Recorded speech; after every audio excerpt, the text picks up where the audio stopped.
So we can come back to this, from time to time. We can come back to clarify all of this. We are going to get to a point where all of us, we have to go back to our concept note and say, okay, now I have come. Concept note. Where is the X here? What is my Y here? And what really am I talking about? And one thing you will see and do and all of that, Susan said it earlier, is really that by the time you are living here, even your concept note will not recognize itself. And that is perfectly in agreement with what we want. We want people to be able to notice change and growth. So don't say, my concept note, I have submitted it, is in the record of PASGR. I can't change anything. That concept note is yours, but then it should not remain like that. So this is essentially what I finished explaining, isn't it? That we will establish causality requires thinking about what an outcome would have been if the cause were not to be there. So, but again, it's a bit sometimes quite tricky. I just harassed Valence a little bit now when he said the cause of the problem is people bringing refuse. And we say, okay, but then should they have eaten the refuse? No. Now, whose work was it to have you say, okay, it's the county governor or something, or county government. Yeah, but then somebody else, county government will say, look, we have the capacity to dispose of X tons. And that's why we appeal to farmers. Process your food there before you bring it. Bring only the bananas. Don't bring the stalk that is holding the bananas together. I was in Ngong, and I saw that trucks were coming with only stalks of bananas. And they were whole trucks filled with, and that was the only thing they were. So imagine if the farmers had disposed of that in the, so can you also see that the farmers are also guilty, right? Yeah. Now, farmers will say, but if we do it, they will say our bananas are not fresh. Say these customers, these people, they are not kind with us farmers. So you see, we can keep going and keep going and keep going. So how do we then pinpoint a cause? Sometimes when I read Sloman, I like to read Sloman. And if you have read him only once, when you are not busy, try and read him again for entertainment. He has a way of spinning things. Yes. Yeah. At the end, you will feel, okay, now, is this guy saying we can never be sure what a cause is? Because he will make you feel like that. But that is not his intention. And maybe it's worth reading the whole book. I'm not suggesting that. But so it can be a bit tricky. And that is what we'll spend the next 2 or so slides just trying to pin down. What should we note? What should be at the back of our mind before we say this is a cause? And that is not a cause. First is that whether we like it or not, we have to decide where we put our analytical brakes. If not, now somebody has injury in a factory, not here. The question we'll ask. I mean, this guy left home in the morning, everything was okay, and then he comes back with POP, plaster of Paris, and the first question the neighbors will ask is, what happened? Then he says, I fell. So fall is the cause, right? Injury is the effect or the outcome. Now, but then this fall was caused because he slipped. Now, normally when people are not drunk and they don't sleep anyhow, I mean, I know accidents happen. This guy slipped because the surface was wet. The cleaners, they always put something there, wet surface But then the surface was not wet on its own. Surface will say, well, but it is not my fault. It is because there is a valve up there that is leaky. So oil came from this valve, ran on this surface. This guy was just going, the guy slipped, then he fell, and then the fall caused the injury. Now, leaky valve say, yeah, but don't blame me. This seal is supposed to have been replaced, but they didn't replace it. So it's still failure. And they say, seal, why did you score F9? Why did you fail? And he said that because I'm not maintained.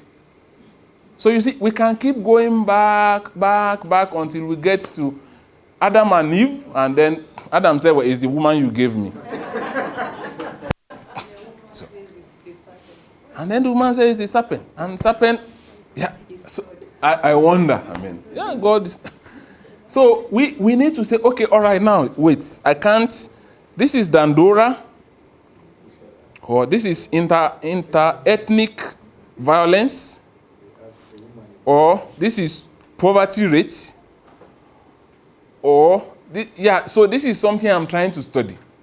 Now, for how long, how far back in the past should I go? So the analyst has to decide that, okay, well, all right. Okay, all of you stop there, You know when the serpent said, well, yeah, when the woman said it's the serpent, God said, okay, I know the game. You will keep going. No. He didn't even talk to the serpent. Because serpent would have mentioned something and it will really not end, it's like our movies, Nollywood movies. When they don't know where to start, they say, watch out for part 2. And then you wonder, can this have a part 2? Seems this story is confused and confusing. So now, as an analyst, I need to decide, okay, where do I apply the brakes to begin my analysis? Right? Yeah.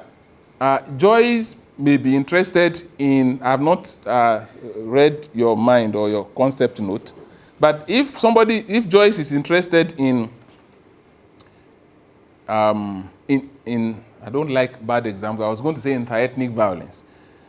But then, so you see, what caused this is, so you may be able to find a cause, and then you find a cause that caused, we can begin to trace that to amalgamation, 1914. If these different groups were allowed to go their separate ways, there would not have been these clashes. But then, so the question I sometimes ask myself is, okay, so what really do I think needs to be corrected? We cannot correct amalgamation. We cannot correct independence. We cannot correct the 1991-99 Constitution. You know what I mean? So really, where can we begin to intervene or interfere maybe? That may give me an idea of what my X should be, where really I need to apply my analytical breaks. So that is the first thing we need to ask. Where really do I stop in my analysis? The second is we need to understand that the tricky difference between causation and correlation. Almost everywhere you turn, they say causation is not correlation. Yeah, causation is not correlation. But then let them continue talking. Then they are attributing causation to correlative factors. Correlation says these two factors appear to be going together, right? So the more money is put into education, the better performance of students at high school exam. Okay. So budgetary allocation goes up, performance at O-level exams also goes up. Budgetary allocation goes up, performance goes up. If that is all we know, we are discussing correlation. Two things going together, or going down together, or going up together. That is correlation.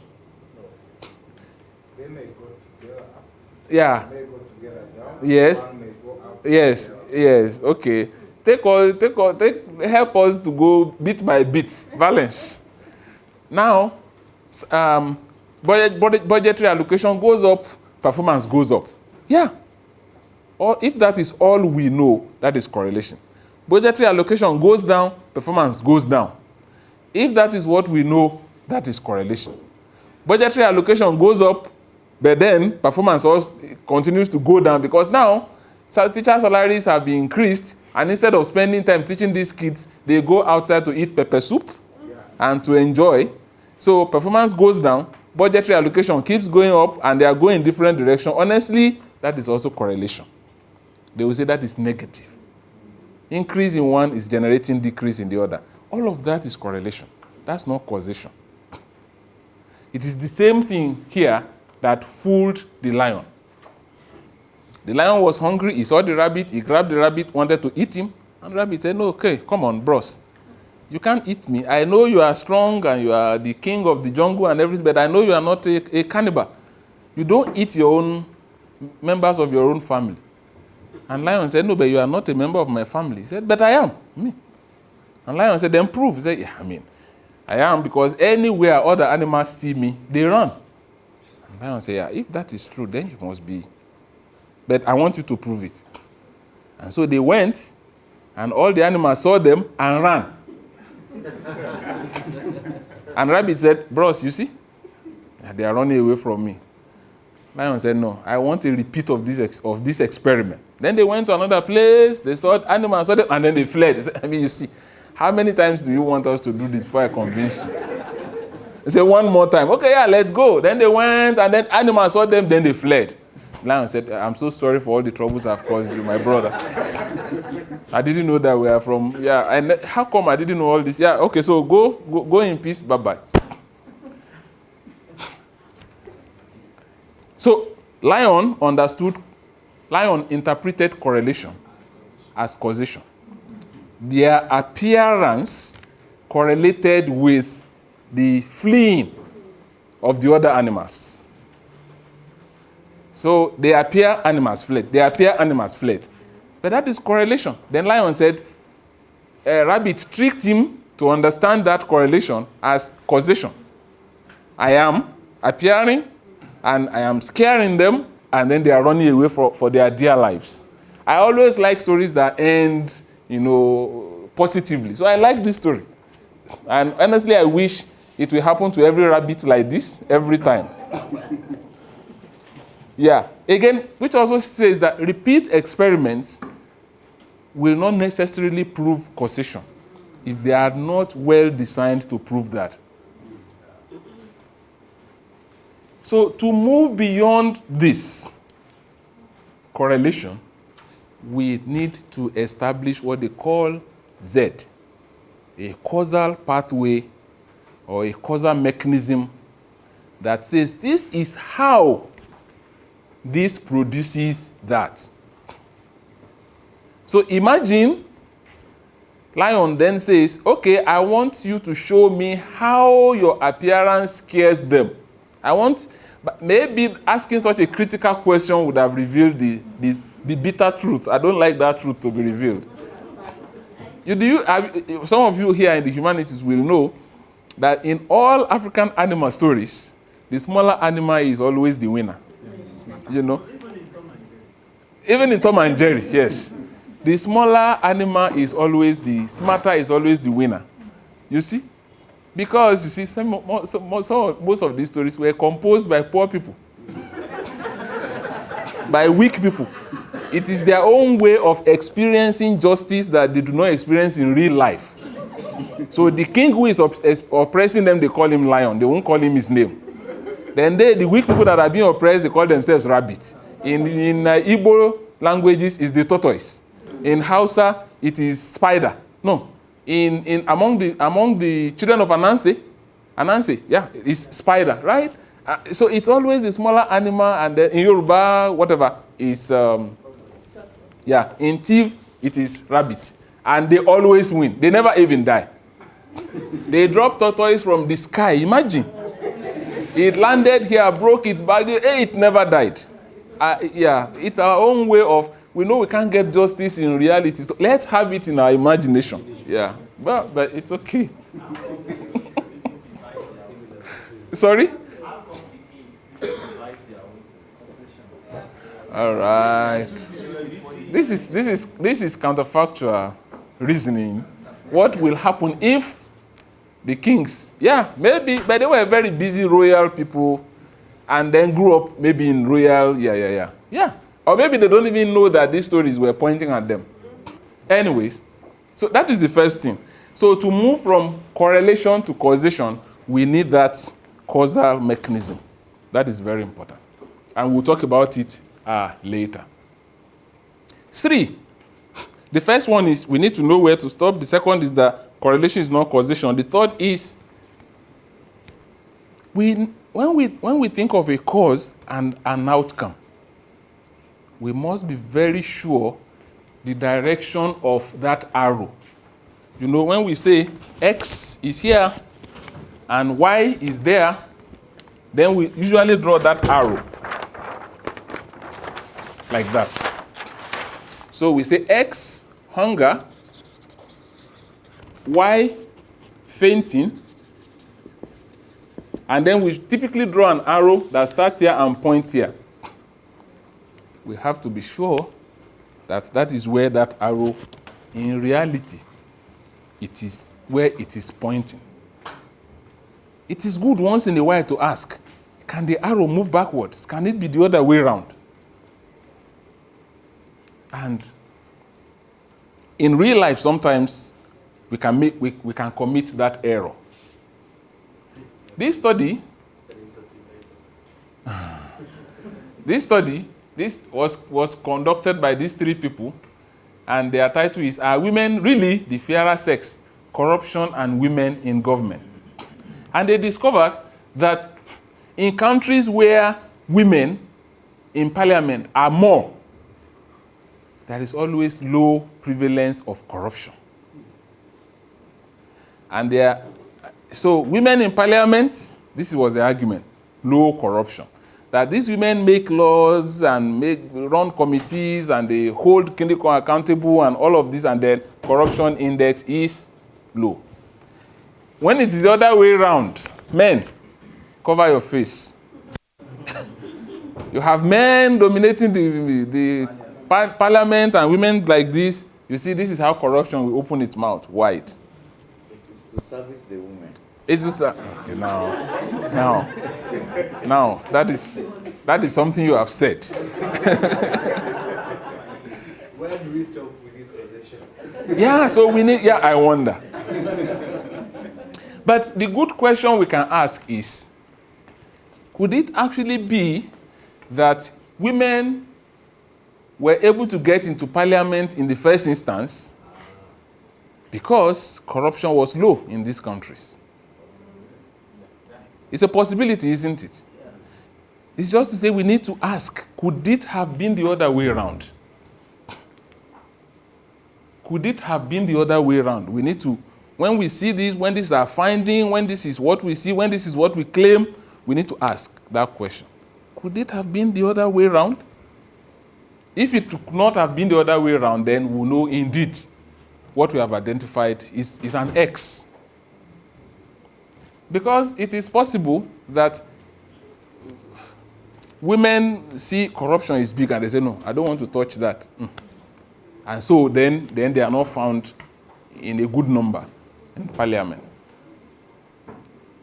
Does this make some sense?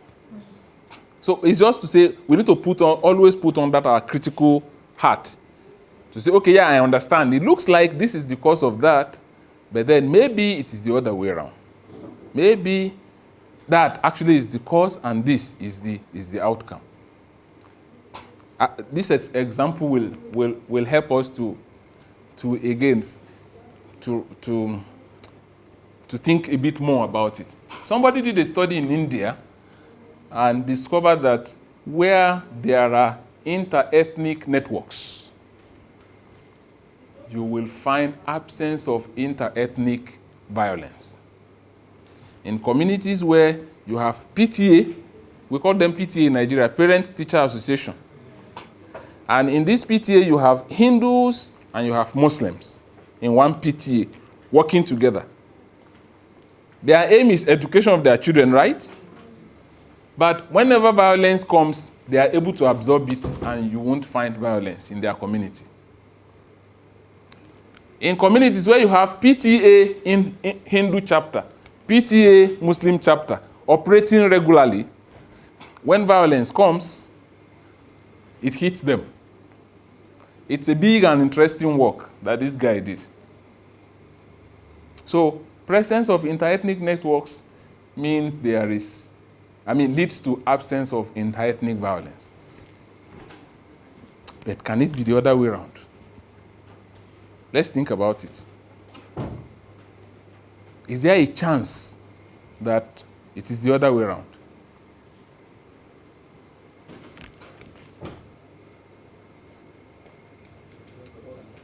Sorry? It's possible.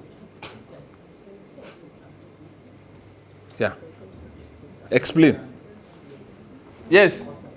There is a possibility. Okay, who else thinks there is a possibility? Yes, Nkechi. There is a possibility. Who else? Moses. Yeah. Who is going to give us that possibility? Dayo. Yes. Who is going to volunteer to give us that possibility? Yes, Ronke. I think it's as simple as the fact that they are able to have this interethnic networks because they live in peace. In the first instance. So there is, yes, Nkechi.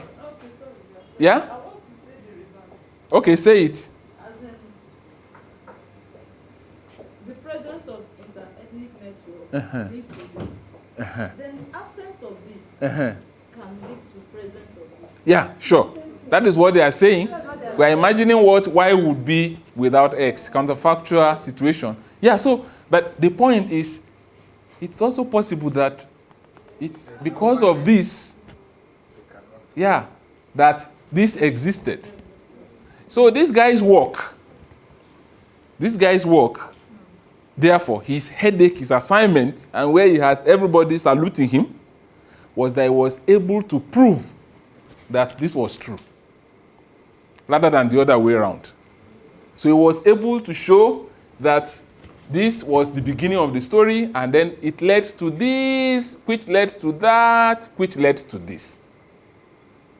We can flip, but then this is not going to allow us to sound convincing if we ever imagine that this is the cause and that is the outcome. So part of our work as we think of cause and outcome is to think, could it have been the other way around? And we have to be able to convince whoever is reading us that it is indeed the way we say it is and not the other way around. You probably at some point wish to just go back to some of the comments you got on your journal articles when they were not accepted. And some of these may be the reason that, yeah, the argument is okay, but then it's not convincing. It's not convincing. And sometimes it's not convincing because we jump the in-between that connects the two, which is why we'll really spend some time later talking about this in-between. We will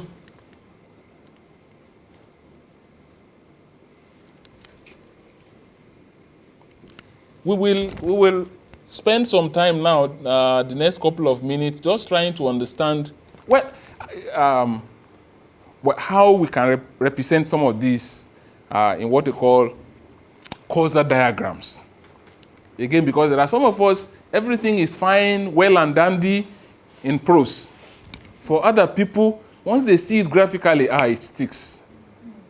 So, and we'll be throwing in a few more terminologies as we move on. But let's know that this is not the process of us learning those terms. What matters is we understand them and they found their way in our research design. That is very important. Are there problems up to this point? Is it holding together? Is it making some sense? Yes. Okay, so let's look at what they call these causal diagrams or causal frameworks. Was it Nkechi that was telling us about something not long ago about confounding variables? I think she mentioned something like that. This is just trying to represent what we have been saying so far. It's a graphic illustration, for some, this is what is going to do it. So we're saying what we have here is an X. What we have here is a Y. This is trader money. And this is business growth. But then in between them, there is a Z, which is like a set of steps. So trader money led to increase in capital, which led to increase in wholesale stock, which led to something and then produces this one. Yeah. Now, somebody may say, the story did not start there. The story started with so experience in China, where somebody told the vice president, if you would distribute 10,000 naira each to the 1.5 million roadside traders, you will see economic improvement. So somebody will say, oh yeah, it is actually China experience that led to trader money in the hands of people and on and on. Some may say it's election desperation, you know. Yeah. But we're saying, just as we analyzed earlier on, that we have to decide on this phenomenon we're trying to explain. Where do we apply the analytic brakes? So, of course, we're not blind to the possibility of what they now call A, which is antecedent factor, which may be election desperation or China experience or something else. We know it may be there, and we are not ignoring its presence, but then our analytical takeoff is here. And then we are saying it's also possible that there are other factors that may have led to this, right? So we may say, yeah, it also may be because there is some entrepreneurial training that Center for Entrepreneurship and something, University of Nairobi also organized to roadside traders. So that may be other possible factors. And part of our work may then be to say whether these factors actually contributed or did not contribute. Some will say we can even statistically estimate the quantity of input that these factors have towards this.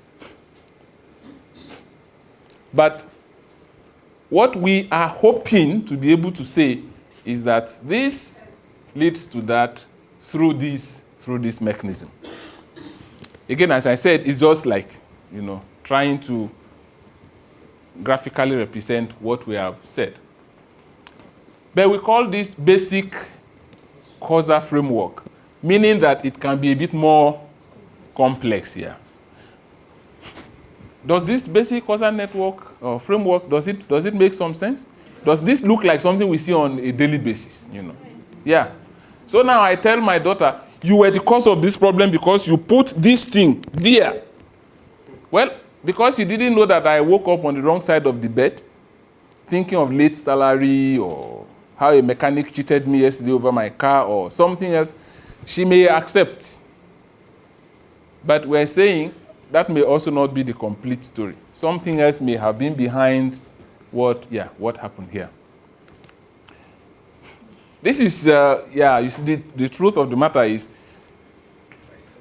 these are really not as complex as they look. They may not be basic, but they are not as complex as they look.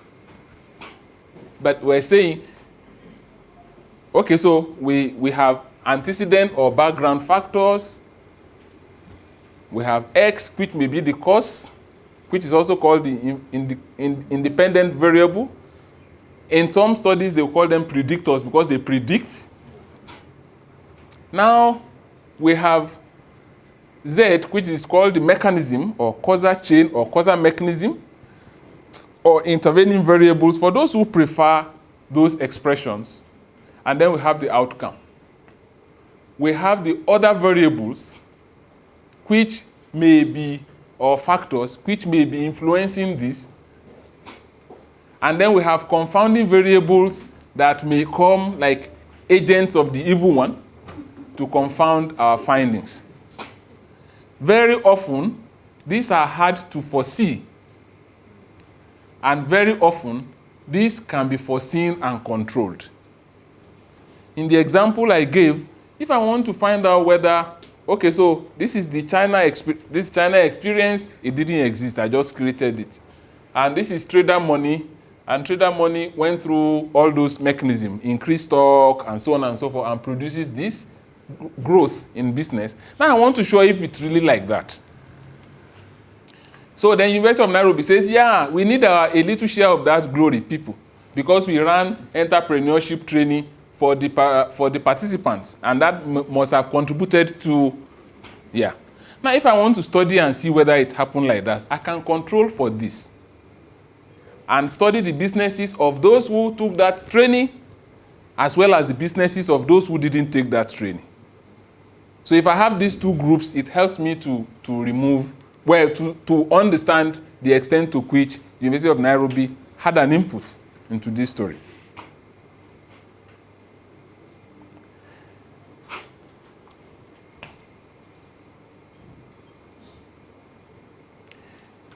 Now, I think we have explained what goes on in between, and I like to again repeat that sometimes we have an idea of the X, even of the Y, but then connecting those dots through what some quantitative analysts would prefer to call moderating variables, what people will call chain of events, is sometimes what is really the work that we have to do. Before I ask questions, let me show an illustration of this. I know that the trader money has helped to make it a bit concrete. And remember that you are going to get copies of this slide. So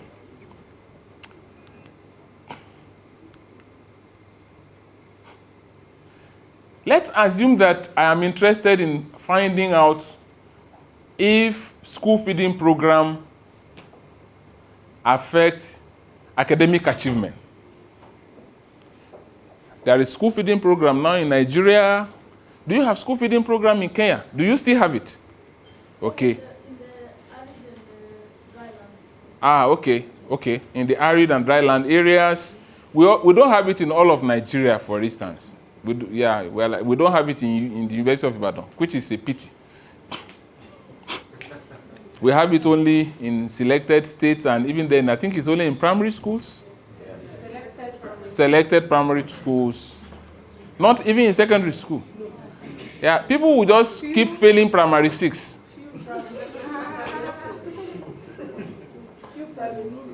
And a few private schools as well. Okay, I think that's really good. Now, let us say I want to find out how does school feeding program affect primary school students' academic achievement in Addis, or in Ondo State, or in, what is the county in Kenya?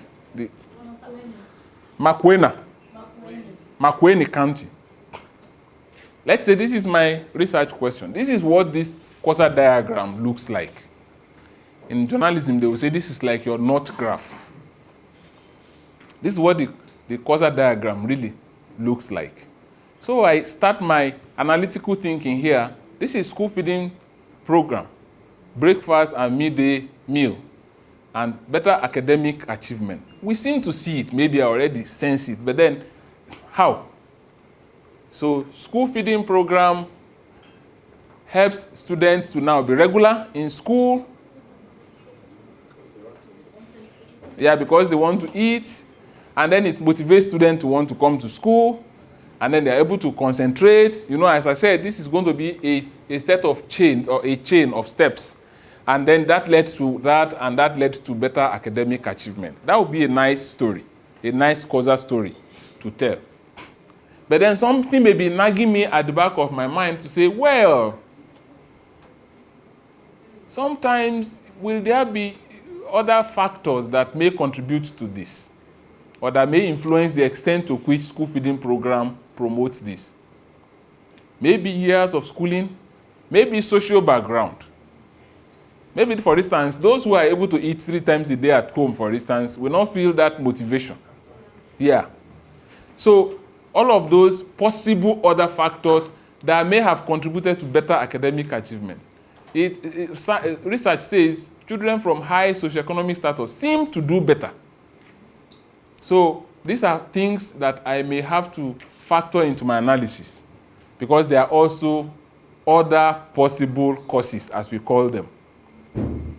Now there are all these that when you design this project, for instance, you did not foresee.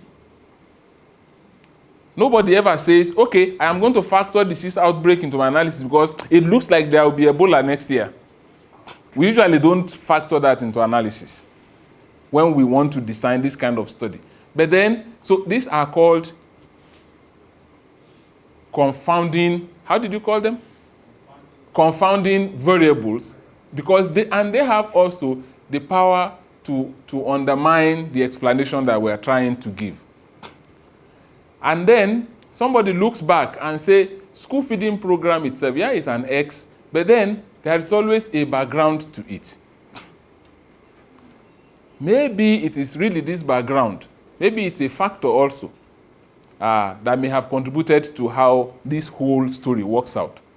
So all these are called antecedent factors, which may have led to the school feeding program, then which led to this and this and that. The purpose of this is just to simplify this complex idea of causation, and to help us understand, well, yeah, they are complex, but then they are also doable. I need to say that this looks like quantitative analysis alone, but as we will see later, when we get to MMS, mixed method studies, we will see that there is a lot of possibility and reality, really, where quantitative work and qualitative work together help us to understand causation. Okay, before I will say the next thing, let me hear, what do you think? Are there questions? Are there problems so far?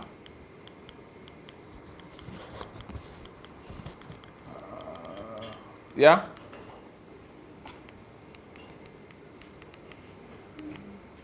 Yes. Perpetual. Yeah. If we know that all these other causes or possible causes could lead to the outcome, so how then will we identify the real cause Okay. of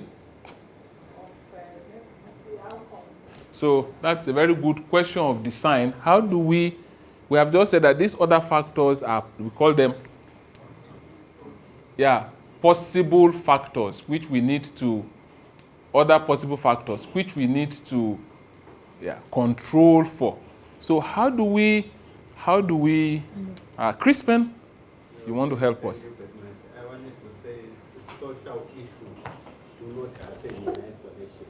That is true. So we can find the extent to which a factor is causing the other thing, but we cannot prevent other issues from intervening or affecting the outcome. So we cannot conclude with a completely clear statement that this is the thing and nothing else is supposed to be.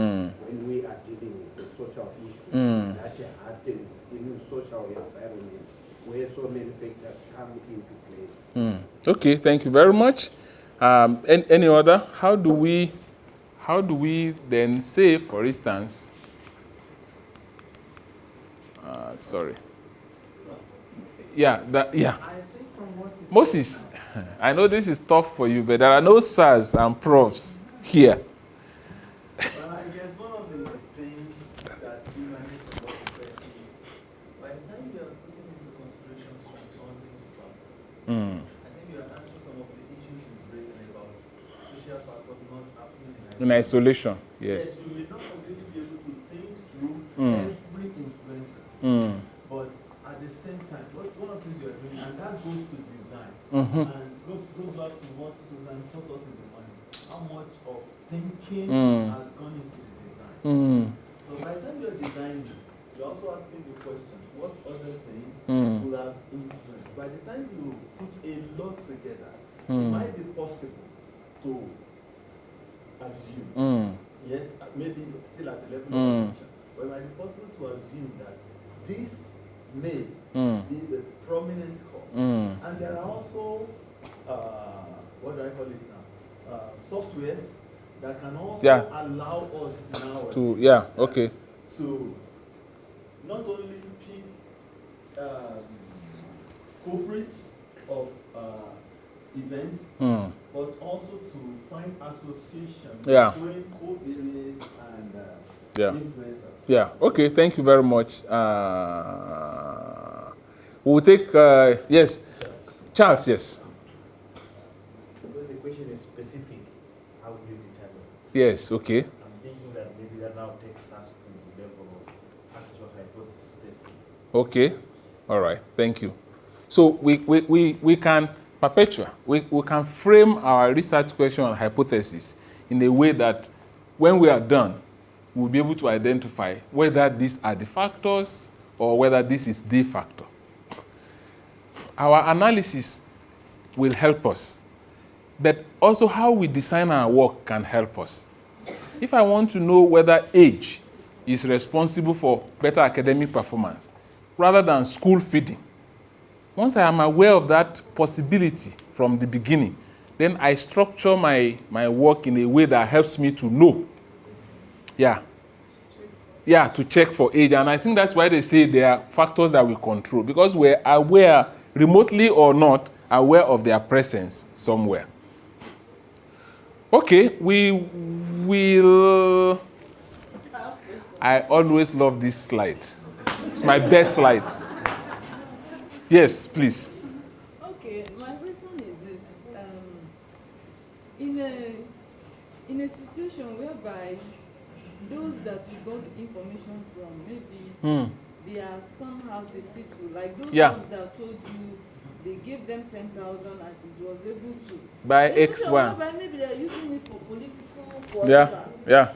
How do you now actually manage this thing by, saying because they gave them 10,000, their business. What of if their business is moving fine? Yeah. But these people are just collecting this money just to make up, but they have other means of handling their or situation whereby maybe you are Mr. Questionnaire to get information. That they're just feeling it anyhow. They don't have where they will tell us that you detect only like in just few. You detect lies. Yeah, we call them cheater items. You detect, but not in all. Yeah. So in case of this seat, when it's not valid, I don't know what to do, whether it's valid or when there is no truthful. Okay, well, I agree with you. It may be difficult, but then that, and if it is difficult, that is why we should do it. If it is not difficult, then we don't want to talk about it. We should not even bother, because as Hume we said, an author is to be valued, is to be little valued. Who tells us nothing but what we can hear in everyday coffee house conversation? So if it is the easy thing that everybody is saying, yeah, why should we do research about it? So this question you have asked is a question that is bothering the mind of every social science researcher. So a good thing we can do is to find out how have people been handling this kind of question. And I'll take one or two comments. Yes, Irene? Yes, thanks. If you could please go back to the previous slide. This?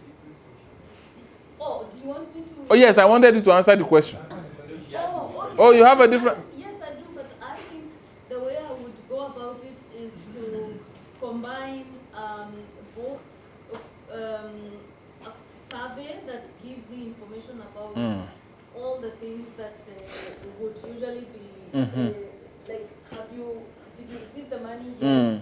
How much of it? And then what is the outcome?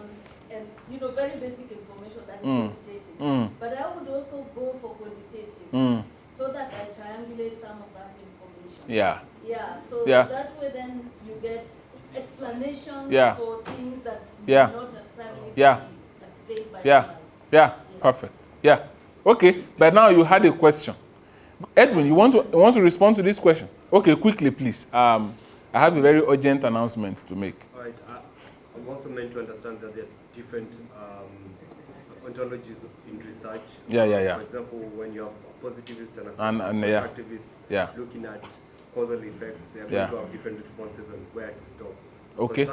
Constructivist might be a little humble and you know what, there are so many factors that can lead to this, but I'll restrict myself to this couple and see how they go. Yeah. But positivist will want to, an extreme positivist will want to account for every possible factor. So it depends on where that spectrum is. Okay. And there are, for the positivists, well, we try to run away from these dichotomies. They have also sophisticated tools to measure the potential contribution of any one of these factors too. Yeah. Okay. Irene, is it possible to take up your question when we come back? Yes. Is that? Yes. Or maybe you ask it now and then we answer it when we come back. Okay. I was thinking about the question itself. The research. Okay. Yes. How does the school feeding program affect primary school students' academic achievement in South Africa? And that question in itself would immediately perhaps be obviously assuming that you're looking at just this line. And then when you start answering it, you're encountering those other factors. So I'm going back to maybe what Evan is asking. Okay. Where do you draw the line in terms of designing your inquiry? Because the question is very broad and it can give you so many causal factors. Yeah. I think this is a question for the afternoon, because even sometimes when you have done all your literature and all your reading, this storyline, I like to call it storyline, appears this way.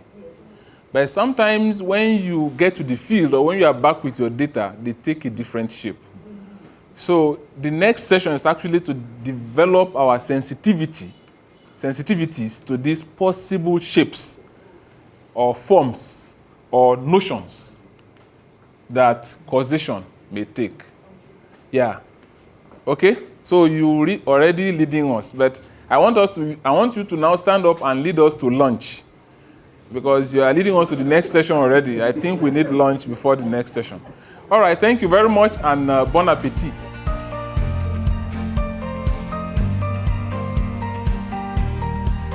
Shortly, we'll be speaking with one of our key facilitators for this training, and he happens to be one.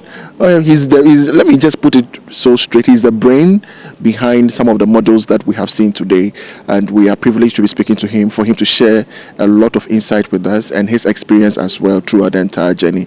Prof, you're welcome to your television.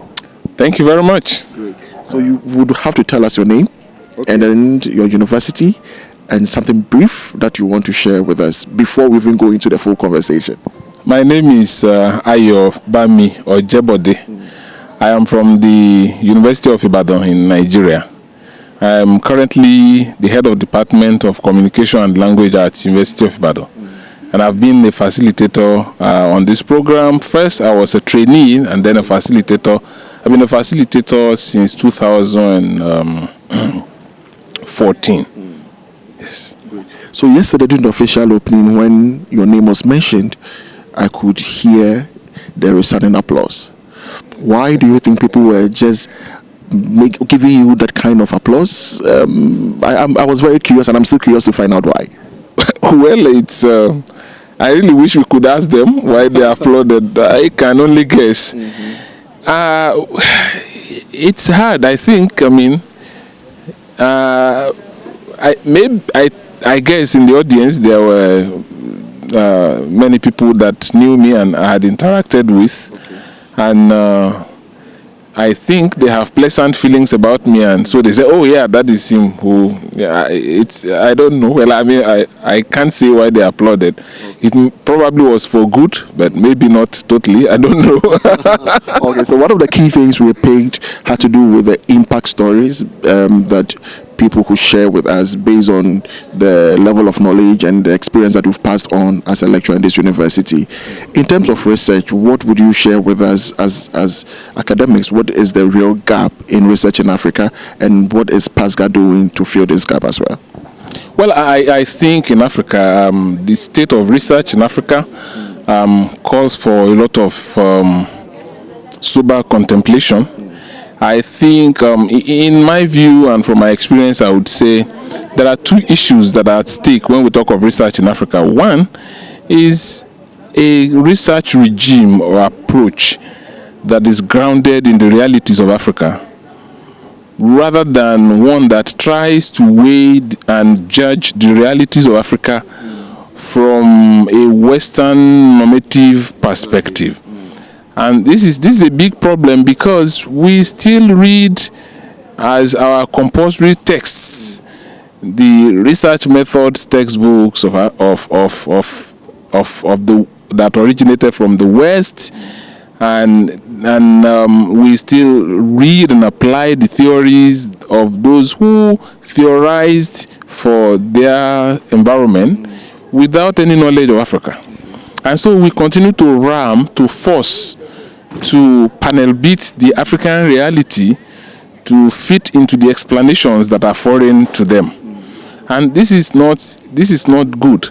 And I have absolute respect for Western scholars for the good work they have done in research methods and in theorizing. But in all honesty, what they know in most cases just does not speak to the realities of Africa. So, and I think, and this has been said many times, that the grand approach to research in Africa does a lot of injustice to our situation. So that is the first thing. So we've had to adopt a methodology, a philosophy, a perspective that is grounded in our realities. The second is that there is this very wide gap between researchers in Africa and policymakers and policy actors. And Africans do a lot of good research, but then they end up on the pages of the academic journals and theses. Who uses this research? I mean, just doing research and making recommendations to policymakers do not change anything. So we need a regime of critical policy engaged research, not just policy relevant research in Africa. And PASGR is responding deliberately to these two gaps that I have seen. So in our training, in the professional development training that I am part of, there is a lot of effort in taking knowledge from the West or from anywhere, wherever, including the East, but then ensuring that these are mere tools that may be applicable to the realities of Africa. If they do not, then we leave them. Second is that there is a module on how researchers can do research that influences policy, and this is two of the ways by which I believe PASGR has been responding to the situation of research in Africa. Okay. Great. So, like you said, PASGR has done a great job. This is the 23rd, 24th cohort, and it's been amazing. What will you be the impact story, or what is the impact story that you share with us? Well, I can speak for myself. I can also tell stories that people have shared with me. I was trained in PASGR in 2012 and 13. It spilled over to 13, and I've been a facilitator from that time. Many things have happened, but one is the turnaround that has happened to my teaching of research. And I've been able to take a huge part of what I gained in PASGR and then cascaded that to the contents of my research methods class, so that my students then are better equipped than I was when I was at their level to do good research, to do policy engaged research, and to follow up even with distributing this research in ways that reach policy actors. So that is very key for me. The second is that PASGR, my involvement with PASGR has equipped me to go beyond research in communication studies, which is my area. I've been able to collaborate with other people and now in other disciplines, and now we are doing research that are not strictly communication.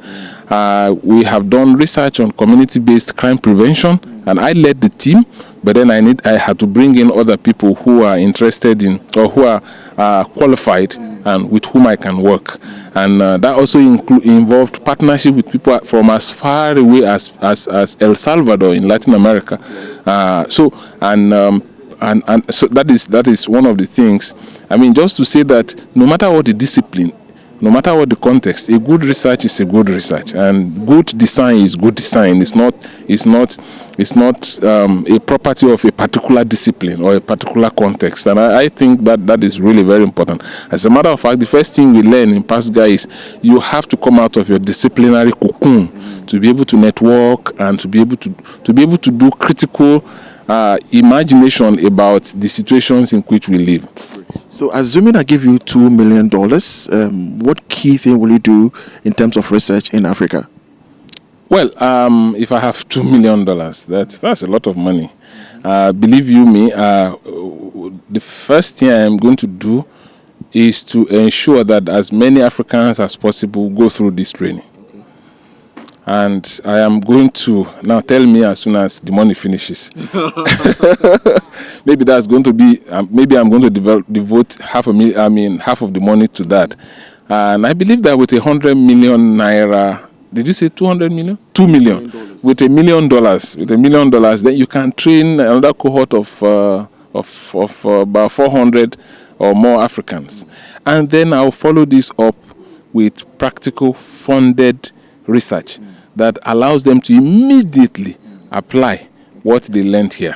So that here, by the time you come for this training and you finish, you have a concept note that is really ready to fly, like a research proposal that is ready to fly. Now, I'm going to ensure that the money funds those research so that they do not die as ideas, as good ideas, but then that they take on shape and they are able to they get published and completed and published. So in the next 5 years, what should we be expecting from PASGR, especially through the PDS program? Yeah, I think the PDT program, I imagine. Now, this offering, that is this diet that is going on, is significant in many ways. This is the first regional diet that is going on. Cohort 1 to 22, all were trained in Nairobi. This is the first time we're having this training outside of Nairobi. And I believe this will be a success, therefore to encourage PASGR to move further afield to other regions. And you see, when you take a training to people's regions, then financial difficulties is reduced. Then more and more people will do that. So I think in the next 5 years, I expect that PASGR is going to be able to reach and equip many more people. Now they're also going to need to begin to track these people more deliberately. Yeah. Thank you so much for speaking to us, Prof. And we are so much grateful for the good job that you are doing. My $2 million. See me in chambers for that. All right, great. So we just finished speaking with Prof, and he's requesting for his $2 million, and it's been an exciting and insightful discussions with him, taking his journey on the PDT program. So now keep watching AU Television. My name is Chrissy Sam.